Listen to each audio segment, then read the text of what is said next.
मिलने के लिए बुलाया था ना, तो अब तुम जगह दो। तुम्हें क्या लगता है मैं तुम्हें फिर से अपने कमरे में आने दूंगी? तो और मैं कहाँ जाऊंगा? मुझे नहीं पता। अनन्या ने दरवाजा बंद किया और दूसरी तरफ से चिल्लाते हुए बोली, नौकरों की जगह मालिकों के कमरों में नहीं, घर के स्टोर रूम में होती है। यह सुनते ही अभिनव को बुरा लगा, पर वो कर भी क्या सकता था। उसने बस बंद दरवाजे को देखा और हताशा से अपना सिर हिलाने लगा। उसे पता था कि उसे बाकी कमरों में भी कोई जगह नहीं मिलने वाली है, इसलिए जहां इस घर के नौकर सोया करते थे, अभिनव वहां चला गया। वहां उसे किस्मत से एक बिस्तर खाली मिला और अभिनव उस पर जाकर सो गया। अभिनव को कब नींद लगी और कब सुबह हो गई उसे पता ही नहीं चला। वो जल्द से जल्द तैयार हुआ और एके प्राइवेट लिमिटेड पहुंच गया। जैसे ही वो कैब से बाहर निकला तो सबसे पहले उसकी नजर सनी पर पड़ी। सनी ने भी उसे देखा और चालाकी से मुस्कुराते हुए बोला, आहा, देखो जरा कौन आया है, सिक्योरिटी। वो अभिनव को अंदर नहीं आने देना चाहता था। सनी की एक आवाज पर सिक्योरिटी वाले वहां आकर खड़े हो गए। वो अकरम को फोन मिलाने वाला था, पर इससे पहले कि वो अकरम को फोन मिला पाता, इतने में एक सुंदर सी लड़की काली स्कर्ट और सफेद शर्ट में उसकी तरफ चली आ रही थी। उसने आते ही सिक्योरिटी वालों से कहा, तुम लोग जा सकते हो, ये मेरे साथ है। इतना कहकर उसने अभिनव की तरफ देखा। ये देख सनी के होश उड़ गए। उस दिन पार्टी में और अब यहाँ भी अभिनव ने सनी को गलत साबित कर दिया था। इससे पहले कि वो कुछ कह पाता, अकरम की सेक्रेटरी जेनी ने उसे शांत रहने का इशारा कर दिया था।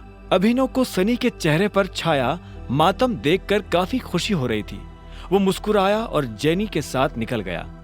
आपको अकरम ने बताया कि मैं यहाँ क्यों आया हूँ? ये सुनते ही जेनी के कान खड़े हो गए। अभिनव जैसा आदमी जो यहाँ नौकरी के लिए आया था, वो अकरम को अकरम कहकर बुला रहा था। जेनी ने इस सवाल का कोई जवाब नहीं दिया। उसने अपने ऑफिस का दरवाजा खोला और अंदर चली गई। अभिनव भी उसके पीछे पीछे अंदर आया और बोला, तुमने मेरे सवाल का जवाब नहीं दिया। सॉरी, जेनी ने कहा।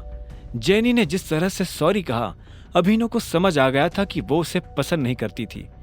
जेनी ने इतने में अपनी टेबल पर रखा एक पेपर उठाया और अभिनव की तरफ बढ़ा दिया। अभिनव ने पेपर लिया और उससे पढ़ने लगा। उस पेपर पर उन नौकरियों के नाम लिखे थे जो अभिनव कर सकता था। उसने लिस्ट पर अपना ध्यान लगाया और देखा कि उसमें कुछ नौकरियों के ऊपर स्टार बना हुआ था।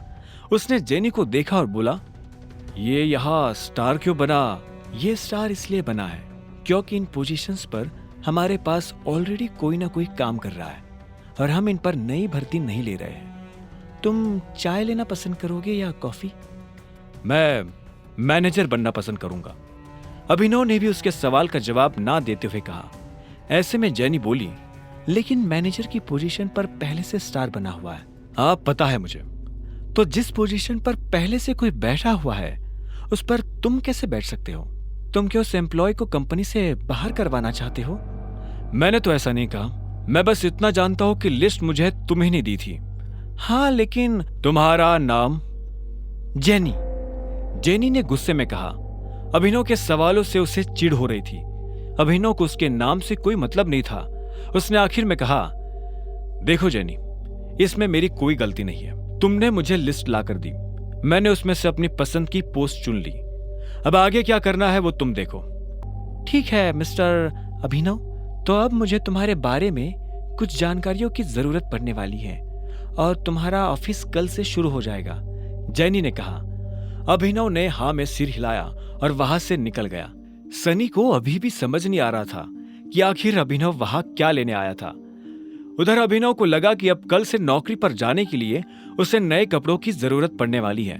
कपड़ों के साथ साथ उसे अपना फोन भी बदलने की जरूरत थी।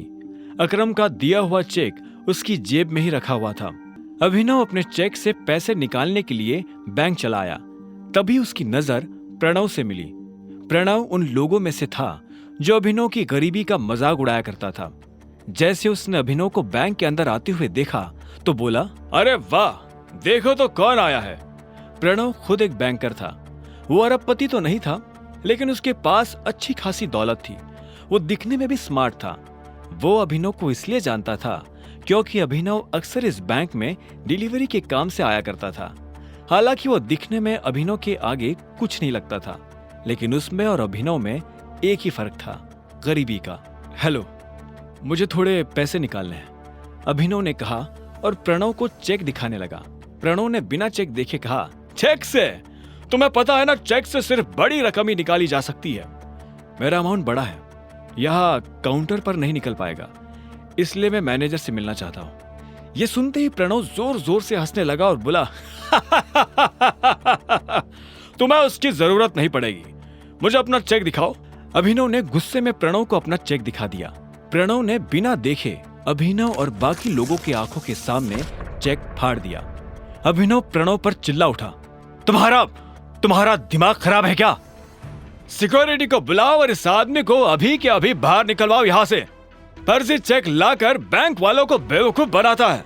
अभी पुलिस बुलाकर तुझे अंदर करवाता हूँ। आगे की कहानी जानने के लिए देखें अगला एपिसोड सिर्फ पॉकेट एफएम के यूट्यूब चैनल पर, और द रिटर्न ऑफ टाइगर के सारे एपिसोड्स को सुनने के लिए डिस्क्रिप्शन में दी लिंक से डाउनलोड करें पॉकेट एफएम ऐप।